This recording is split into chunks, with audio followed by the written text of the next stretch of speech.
This tutorial illustrates one of the projects from the book Hand Building by Sunshine Cobb. When working with clay, you will use templates as a guide for making the shapes you want. Developing templates requires an initial investment of time, yet they will save you more time in the long run. First, I made my template using cheap printing paper. Like a 3D sketch, it gave me an idea about the size and shapes that I want for my form. Once I was satisfied with the scale and shapes, I transferred it to the more durable material, tar paper. In this example, I only need 3 shapes, one for the bottom, one for the 4 walls, and one for the other 4 walls. First, I rolled out enough slabs for all my shapes. You can also work with just a couple of slabs at a time to control the drying of slabs better. Remember to compress every slab with the rip before you apply texture. Handle slabs with care, especially when moving them. Clay has memory, and when bent multiple directions, it can repeat those bends during the firing while warping your piece. Then I apply texture on soft clay. Here you see me repeating one small stamp and rotating it to give texture some variety. After the texture is established, I cut out all the shapes for my box. Using a sharp blade really helps while cutting slabs. It allows precision and clean cuts. Cut the shapes just a little bit bigger than a template. This provides a safety net while beveling shapes. You can always cut less, but not more. Next is the beveling of connecting sides. Some people wait till the clay stiffens to bevel edges. I like doing it while the clay is soft, and then adjust the angle later with a short form. At first, beveling can be confusing, so it helps to focus on one piece of the wall and one connection at a time. Yet another advantage of waiting to bevel your shapes when they're ready to work with. The reason beveling is a preferred method is because it increases the surface area at the point of connection. Here's the diagram showing you some examples of connections. The angle of 2 walls determines the angle of the bevel. If your walls meet at 90-degree angle, you need to bevel sides at 45 degrees. I proceed and cut out all my shapes and bevel all the necessary sides.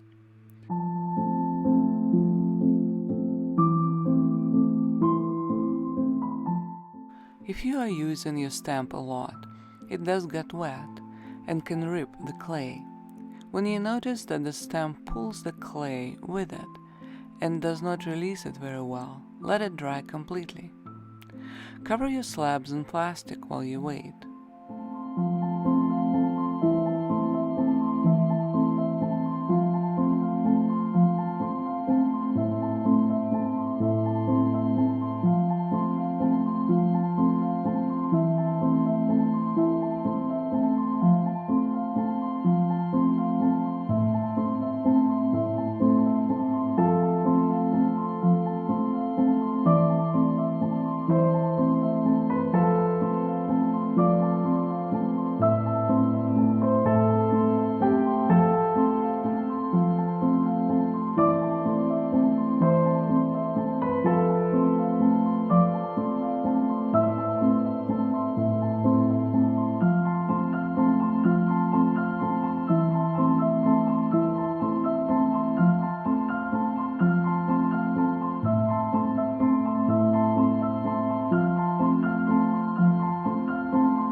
It is extremely helpful to have your slab on a piece of plywood so you can move it around when needed without stretching the slab.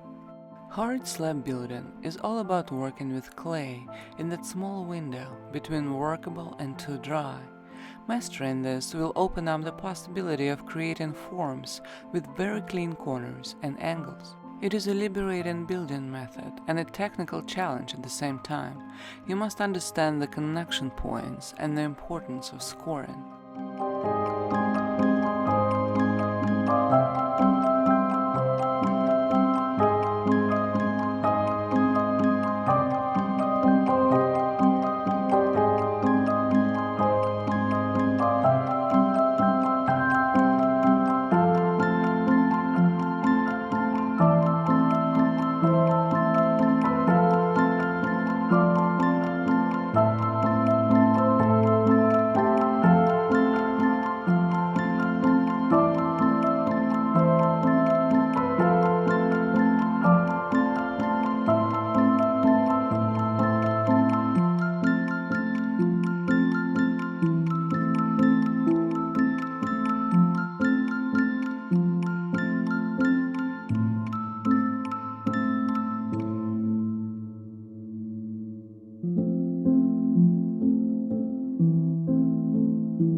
The clay should be stiff, but still have some flexibility.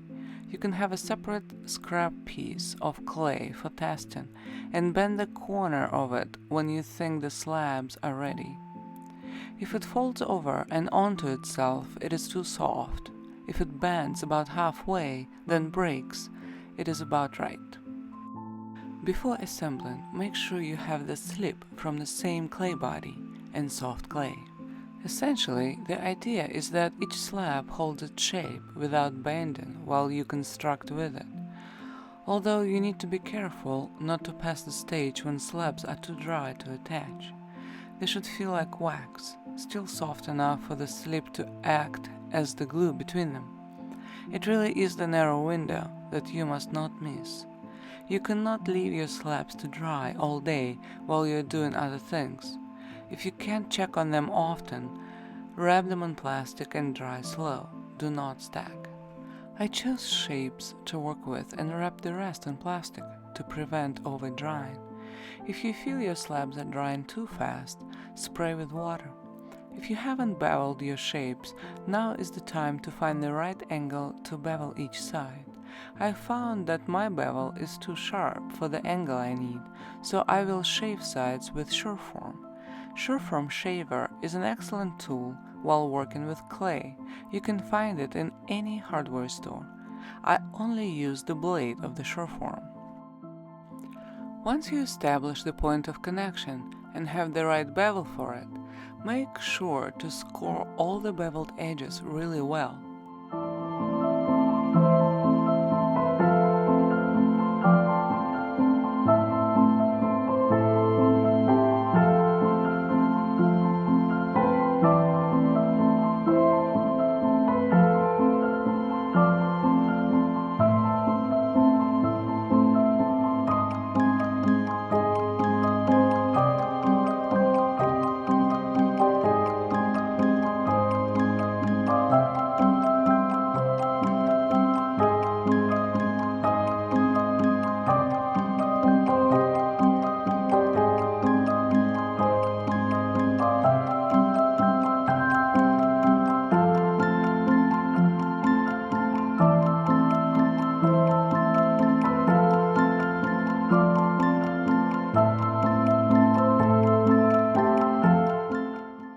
Before you move on to attaching your shapes, there is a very important step not to miss. Take a piece of fresh clay and roll a couple of thin coils, long enough to cover the length of your connection.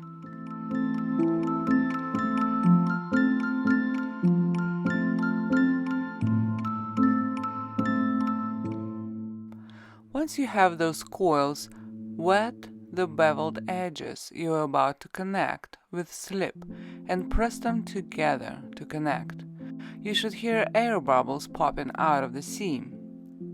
At each connection point, add a small soft coil of clay. Compress it, first with your fingertip and then with the rib. Make sure you squeeze that soft clay into the seam while supporting slabs on the other side. This coil will help to reinforce the connection. Be careful to use only the amount of clay needed to fill in the seam. Do not lay a flat coil over the top of the seam to hide it, as it can lead to excessive cracking.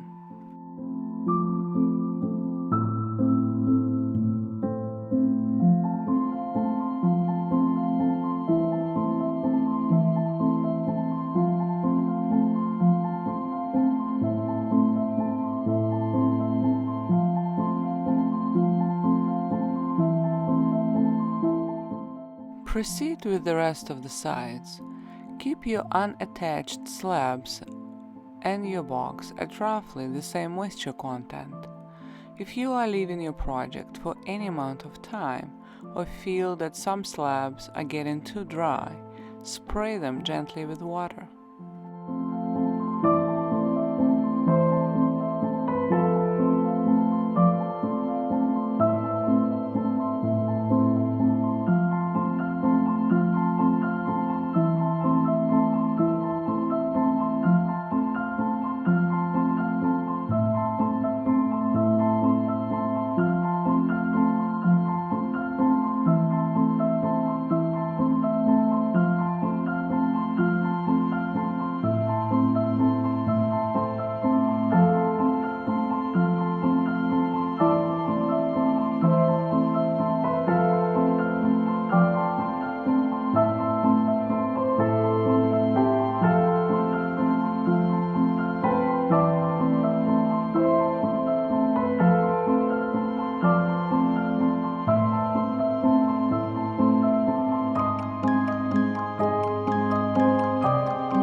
It is not unusual to have some variation in the height of the wall. If the form is sturdy and the connections are firm, use a sure form to level the wall height. If the form is too soft or feels too fragile for a sure form, use a craft knife or an X-Acto knife. I like using the ruler first to make a line around the form so I don't cut off too much. When you are done with this step, it is a good stopping point to let your form rest under plastic to allow all connections to become firm, while the whole form reaches a uniform state. Spray it gently with some water, wrap it with plastic and let it sit for 12 to 24 hours. If your environment is too dry, wrap it in several layers of plastic.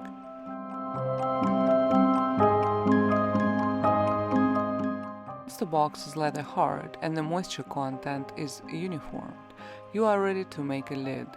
Roll the new slab of clay, texture it and let it sit just a little bit, so it is not ripping apart when you pick it up.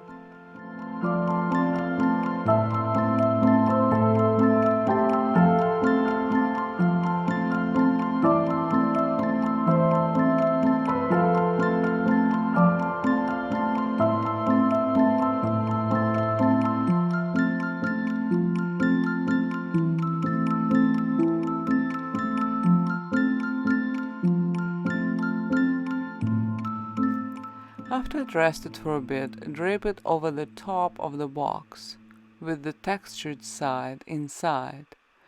Create a slight convex curve to the form by bending the slab into the box.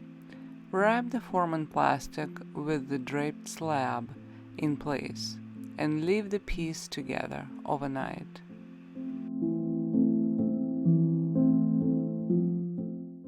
The next day, remove the plastic and wait until the top is ready to handle. It should not lose its shape when you pick it up. Once it's sturdy enough, gently pull the draped slab off the box. Flip the lid upside down on the box and mark with the needle tool where the outside wall hits the lid. This will give you a guide for scoring. Score generously around the mark you just made and set it aside.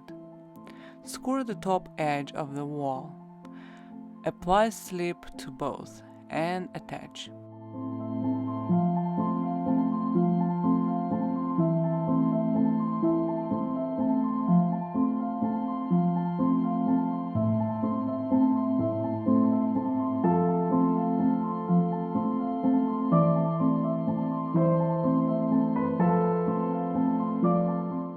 Gently compress the attachment.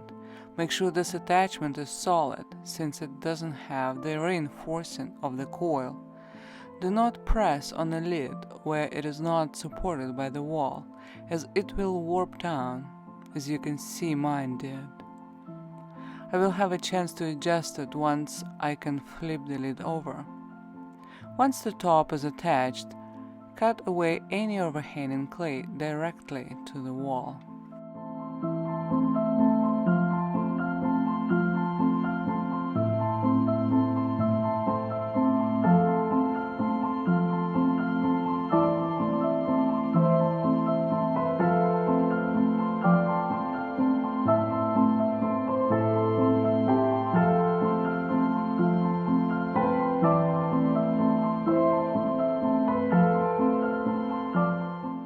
Now it's time to make the lid. Using a ruler, mark all around the form where you want the lid to be. A good general rule is at least 1 inch from the top, because you will need space to fit the flange. I scratch a line around the form first to make sure the lid is even, and then start cutting into the box.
Start your cut midway, not at the corner.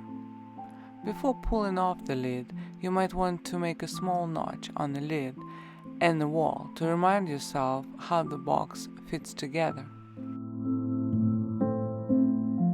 Clean the lid's inside seam. Depending on the condition of the seam, you can also backfill the seam with a small coil. If you are adding the coil, make sure you remove all the excess of clay, because the inside of the lid will be sitting over a flange. After you clean up the lid, wrap it in plastic and set it aside.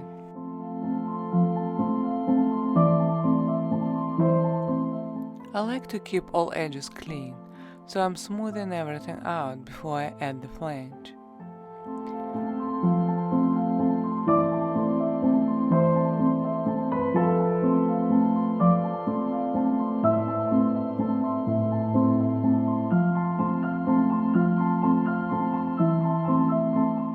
Scratch roughly 1 inch down on the inside of the box.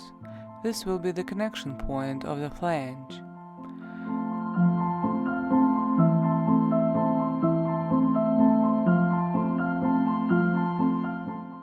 Cut a strip from a prepared soft slab that is about 1 inch wide and preferable long enough to encircle your box. The thickness should be about the thickness of the wall, or just a bit thinner. Score and slip halfway down on a strip of clay. Slip the scorings on the inside of the box and attach the soft slab strip to the inside wall, starting midway. Use your thumb to secure the attachment as you go. Support the box from the outside when you press on the inside, otherwise your box might warp.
Taper your flange wall so that it leans toward the inside of the form.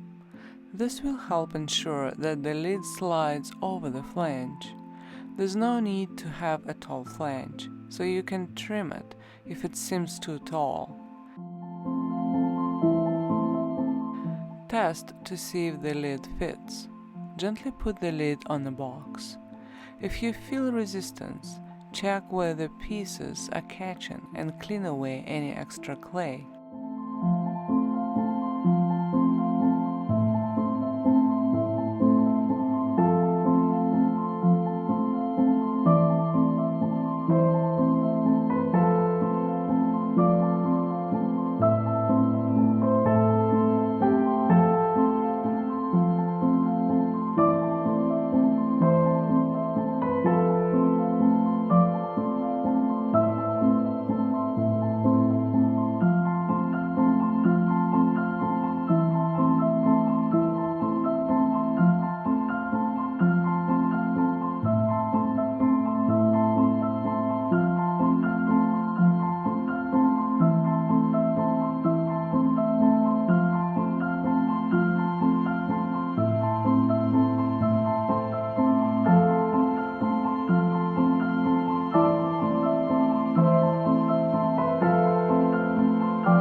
While working on feet, the flange should be leather hard and strong enough to support the weight of the box.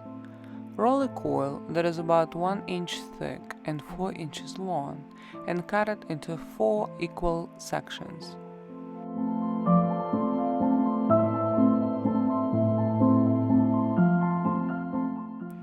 Pinch them into pyramid shapes, or a rough version of what you want your feet to be. The box is fragile, so you cannot form your feet right on the box. Find something of a similar shape. In my case, any 90-degree angle piece would work. Shape your feet separate on this found support before you attach them to the box.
Let the feet firm up to leather hard before turning the box over to sit on the feet.